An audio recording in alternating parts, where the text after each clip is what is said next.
السلام علیکم ورحمۃ اللہ وبرکاتہ۔ بسم اللہ الرحمن الرحیم۔ حابیل اور قابیل دنیا میں دو مشہور ہستیاں تھیں جن کے والد محترم حضرت آدم علیہ السلام تھے، جو کہ دنیا میں پہلے انسان اور پیغمبر ہیں اور جو کہ ابو البشر بھی ہیں، اور حضرت آدم اور حوا سے ہی ساری نسل چلی۔ جب اللہ تعالیٰ نے حضرت آدم علیہ السلام کو جنت سے نکال کر زمین پر اتارا اور نسل انسانی کی ابتدا ہوئی، تو ان کے ہاں اللہ تعالیٰ نے اپنی قدرت کاملہ سے جوڑے جوڑے بچے پیدا کیے، اور ان کی ازدواجی زندگی کا آغاز اس طرح سے کیا جاتا کہ پہلی مرتبہ پیدا ہونے والے لڑکے اور دوسری مرتبہ پیدا ہونے والی لڑکی کا نکاح کر دیا جاتا۔ اسی طرح حضرت آدم علیہ السلام جڑواں بچوں کو ایک دوسرے کے ساتھ منسوب کرتے رہے۔ اسی طرح زمانہ گزرتا چلا گیا اور حضرت آدم علیہ السلام کی اولاد میں ازدواجی رشتے بھی طے ہوتے گئے، مگر ان کی اولاد میں سے دو لڑکے جن کے نام حابیل اور قابیل تھے، ان میں شیطان کے بہکانے پر جھگڑا کھڑا ہو گیا، کیونکہ شیطان نے حضرت آدم علیہ السلام سے یہ انتقام لیا کہ ان کو جنت سے نکال کر زمین پر اتروا دیا، اور اب بھی وہ مطمئن نہیں ہو کر بیٹھا، اور اس نے حضرت آدم علیہ السلام کی اولاد کے درمیان اختلافات پیدا کر دیے اور ان میں بھی خون کروانا شروع کر دیا، جس کا قصہ کچھ یوں بیان کیا جاتا ہے، جو کہ قرآن پاک میں بھی اس کا تذکرہ ہے کہ قابیل حضرت آدم علیہ السلام کا بڑا لڑکا تھا۔ اس کے ساتھ پیدا ہونے والی لڑکی کا نام اکلیمہ تھا، جو کہ بڑی خوبصورت تھی، اور حابیل قابیل سے چھوٹے تھے، اور حابیل کے ساتھ پیدا ہونے والی لڑکی کا نام غازہ تھا، جو کہ زیادہ حسین اور خوبصورت نہیں تھی۔ اس کے مقابلے میں قابیل کے ساتھ پیدا ہونے والی لڑکی بہت خوبصورت تھی۔ حضرت آدم علیہ السلام نے بڑے بھائی قابیل کے ساتھ پیدا ہونے والی لڑکی کی نسبت چھوٹے بھائی حابیل کے ساتھ طے کر دی، اور حابیل کے ساتھ پیدا ہونے والی لڑکی کا رشتہ غازہ یعنی جس کا نام غازہ تھا، جو زیادہ خوبصورت نہیں تھی، اس کا رشتہ قابیل کے ساتھ طے کر دیا، مگر قابیل اس بات پر رضامند نہ ہوا کہ وہ چاہتا تھا کہ جو اس کے ساتھ خوبصورت لڑکی اکلیمہ پیدا ہوئی ہے، وہ اس کے ساتھ نکاح کرنا چاہتا تھا، جو کہ اس وقت کی شریعت کے مطابق بالکل درست نہ تھا۔ دونوں کو حضرت آدم علیہ السلام نے سمجھانے کی کوشش کی، مگر قابیل پر شیطانی غلبہ کچھ زیادہ ہی ہو گیا، اور اس نے اپنے معزز باپ کی بات نہ مانی اور اپنے فیصلے پر ڈٹا رہا۔ چونکہ حضرت آدم علیہ السلام اللہ تعالیٰ کے پیغمبر اور برگزیدہ نبی تھے، برگزیدہ بندے تھے، اس لیے وہ ہر کام اللہ تعالیٰ کی رضامندی سے ہی کیا کرتے تھے۔ جب بھی کوئی دنیاوی یا دینی کوئی مشکل درپیش ہوتی تو اللہ تعالیٰ کی طرف رجوع فرماتے تاکہ کچھ رہنمائی ملے اور قدم آگے بڑھایا جائے۔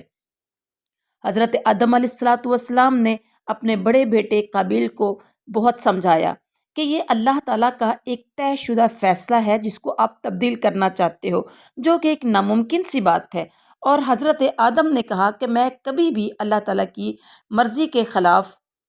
کام سر انجام نہیں دوں گا، کیونکہ میں اللہ تعالیٰ کے نافرمان بندوں میں شامل نہیں ہونا چاہتا، مگر قابیل اپنی بات پر بضد رہا،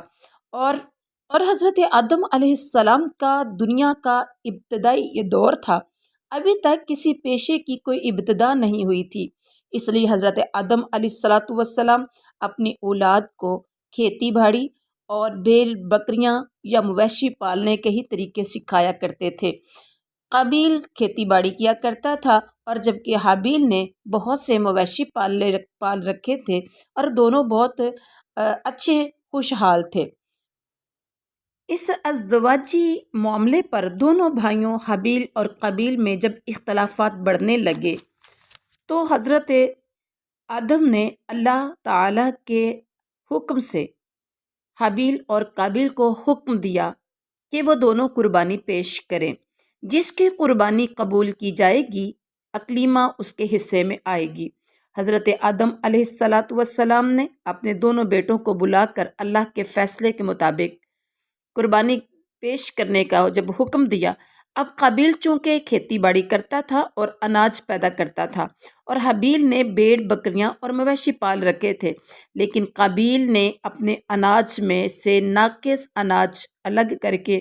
اسے لے کر منا کے مقام پر رکھ دیا، اور اناج کو اونچی جگہ پر رکھ کر اللہ تعالیٰ سے مخاطب ہو کر کہا کہ اے اللہ، تو نے مجھ سے قربانی طلب کی ہے، جو حاضر ہے، اب آپ کی مرضی ہے، قبول کریں یا رد کریں۔ اور حابیل کے پاس جانور تھے، اس نے اپنے جانوروں میں سے صحت مند خوبصورت جانور تلاش کر کے الگ کیا اور کوہ مینا میں لے جا کر باندھ دیا، اور آسمان کی طرف دیکھتے ہوئے کہا اے اللہ، یہ سب سے بہتر میرا جانور ہیں، اس سے بہتر کوئی نہیں، انہیں تیری بارگاہ میں پیش کر رہا ہوں، اب تو قبول فرما۔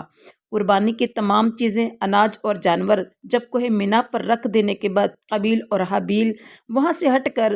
دور جا کر قبولیت کا انتظار کرنے لگے کہ کس کی قربانی اللہ کی طرف سے قبول ہوتی ہے اور کس کی نامنظور ہوتی ہے۔ اس معاملے میں حابیل اور قابیل کے علاوہ آدم علیہ السلام خود بھی بہت متفکر تھے اور نتیجے کے انتظار میں تھے۔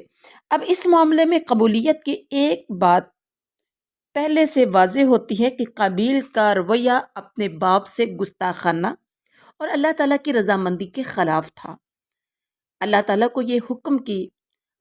اپنے حکم کی نافرمانی کرنے والا تو قطعاً پسند نہیں، خواہ وہ پیغمبر زادہ ہو یا کوئی اور۔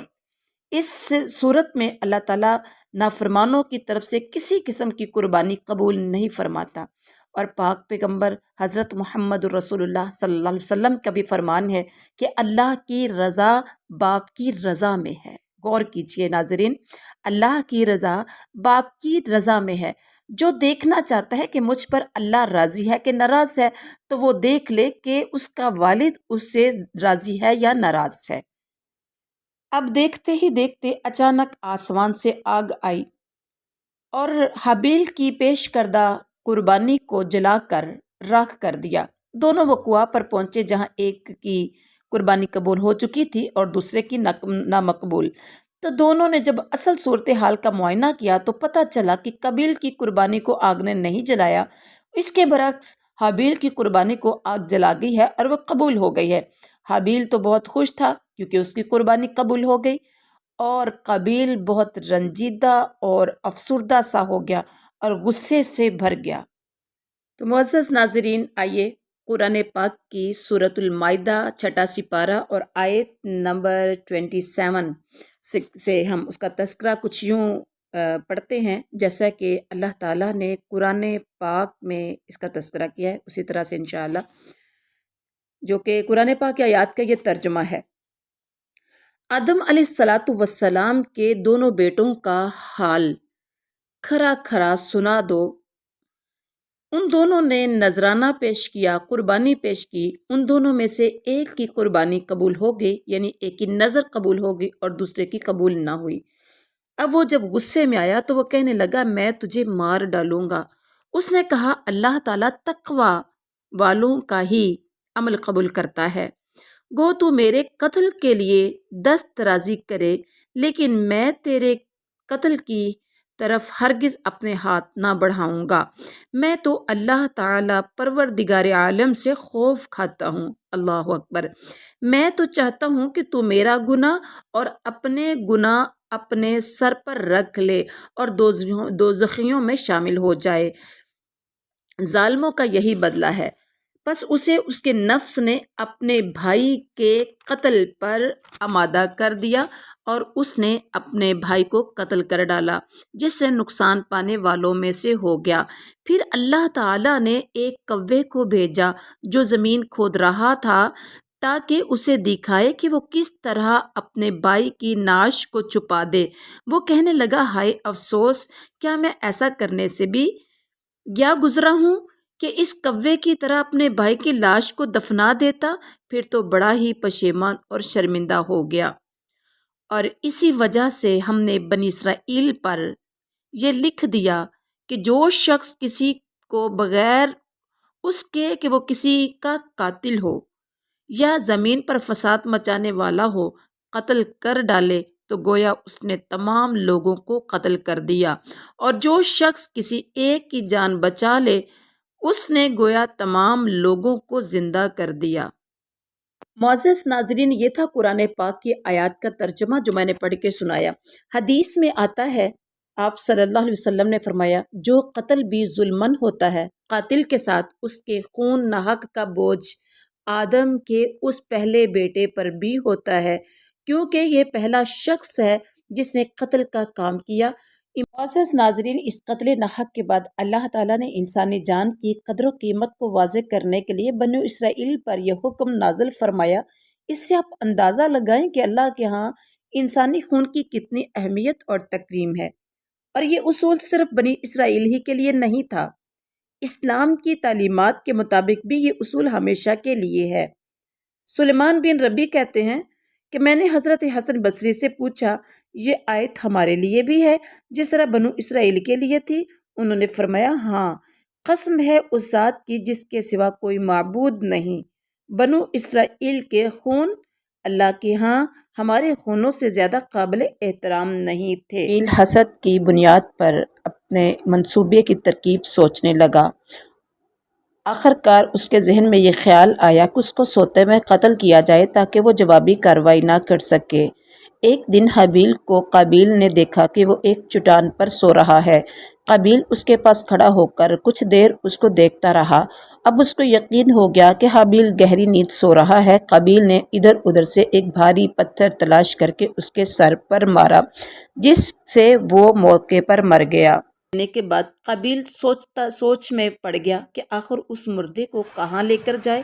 نہیں تو نسل آدم کو علم ہو جائے گا۔ جب حابیل کو مرے ہوئے ایک دن ہو گیا اور اس کی لاش خراب ہونے لگی تو وہ زیادہ فکر مند ہوا کہ اس مردہ لاش کو کس طرح دنیا کی نظروں سے اوجھل کرے اور نجات پا سکے، اور اس پشیمانی میں ہی پھر رہا تھا کہ اللہ تعالیٰ نے دو قوموں کو بھیجا،